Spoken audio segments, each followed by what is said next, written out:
Hello everyone, and today I'm going to take you on one of the most scenic drives around Mallorca. We're going to see old towns, culture, history, but also a lot of nature. But first, let's see how that car rental went.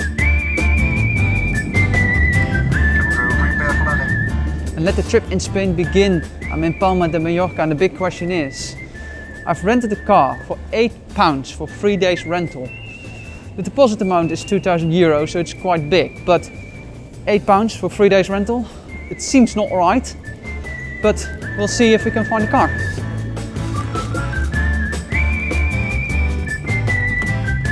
So yes, I could have had this car for £8 for 3 days. Unfortunately, I didn't have the right car to pay the €1,400 deposit, so instead I paid €80 more to be completely hassle-free. I don't need to think about any damages or things with breakdowns. And now we are ready to explore Mallorca. It is time to drive around, passing through Palma, which we'll explore in future videos. We will visit old towns, viewing points, epic mountain roads and hidden beaches. The first stop on the way is Andratx. The first stop is the village Andratx, which is very nice and quiet on a Saturday. It really brings you back to the locals and it slows you down in a certain pace. But the streets look nice, but there's not a lot going on here. I even tried to find a bakery, couldn't find it so far. But the best thing so far is if you look from here on top of the hill, there's a cute little windmill standing there. That looks very nice. Andratx was originally established by the Romans and has a very traditional feel to it nowadays.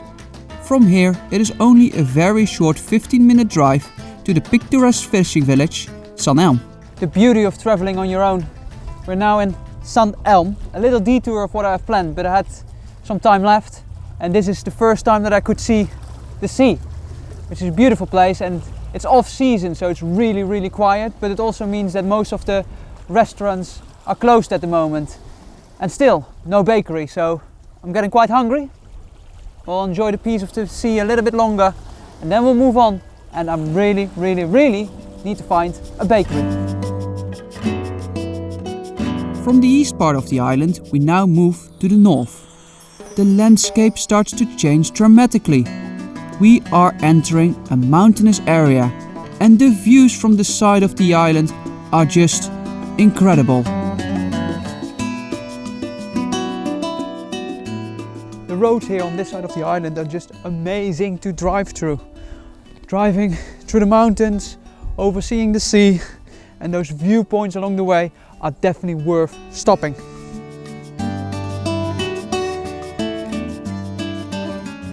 Driving around this area brings just a smile on my face. And because I'm on my own, I just go to random spots that looks interesting on my way, such as Casa Estellenc. Oh man, Mallorca. A random spot on the map again.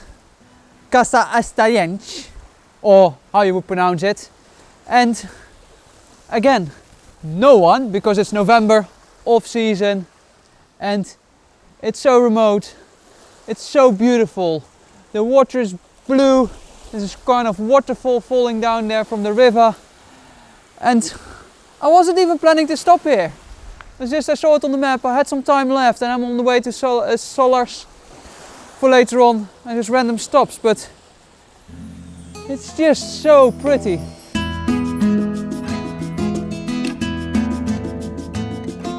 And pretty it is. It won't stop here. We had the mountain view and the beach view. What we didn't have was a rich historic town. We might find that back in the monastery town of Valldemossa. Mallorca keeps surprising me. We're now in Valldemossa, which is a very Christian town. There is a monastery normally as well that you can visit. That's the main thing to visit here. Unfortunately it is closed.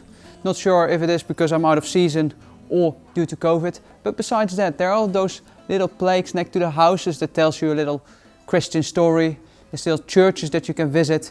And these kind of streets, narrow, very authentic stones that they built those houses with. There's like those, I don't understand it completely, but there are those small stones in the cement that keeps it extra sturdy. And then they love to do their gardening here as well. Like, it's so green, it's just such a great place to get lost. Valldemossa was founded in 123 BC. It is mainly famous for its 13th century monastery, but as you noticed, just getting lost in its narrow streets is great as well. From here, there's only one spot left on this trip, and that requires some driving skills to get there. It is time to drive down the infamous MA2141, also known as the Snake Road.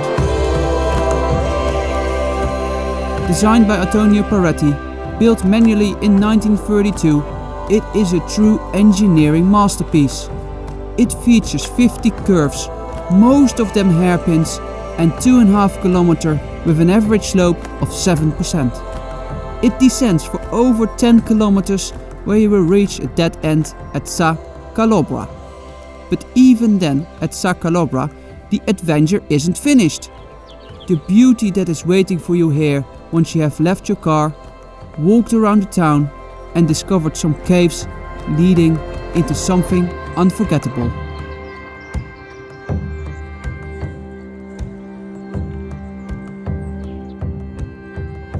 Wow, this is definitely, maybe I should just stop my video here. Like, seriously, it's the best place to finish your road trip. Torrent de Pareis.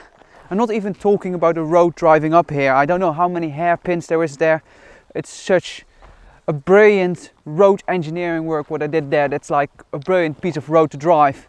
But this place, the walk up here, it takes you through some caves, and then this is the opening. With the valley behind me, the sea on the other side. I'm just speechless. I'm just going to enjoy this piece of beauty.